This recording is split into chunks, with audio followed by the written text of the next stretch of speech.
Non rinuncia a cantare Adriano Celebrin nel giorno del suo 97esimo compleanno, che da 77 per lui si rinnova 2 volte, a febbraio e a luglio. Non è una bizzarria di un nonno, ma la voglia di vivere di chi ha visto la morte in faccia. Perché Adriano Celebrin per quasi tutta la vita ha fatto l'agricoltore a Vascon, tranne dal 42 al 45, quando, come molti altri giovani dell'epoca, si è trovato a combattere nella Seconda Guerra Mondiale. Ho visto tanti bombardamenti e mi era sua nave, Quale nave c'era? su una nave di guerra, l'Alfieri. Una storia da film raccontata in un libro scritto da Virginio Maso. Adriano da Vascon finisce prima a Padova e poi a Napoli. Lui che il mare non l'aveva mai visto e al massimo arrivava fino al Piave, si trova mitragliere sulla motonave Alfieri sullo stretto di Messina.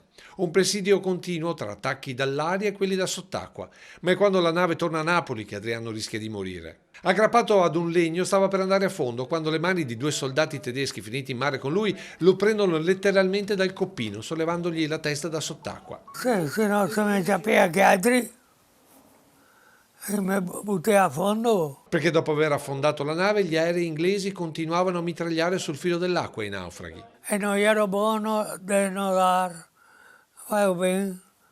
E ora trovo, fatalità, ho trovato e la messa sotto qua, ecco qui mi portai avanti e sono andato a riva.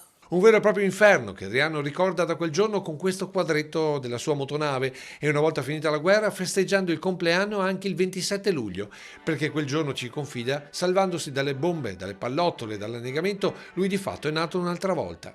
Una storia che però Adriano, con un po' di amarezza, ha smesso di raccontare ai giovani. Ma non ti puoi raccomandare niente perché non crede niente e sa tutto ora. Tu Bravo.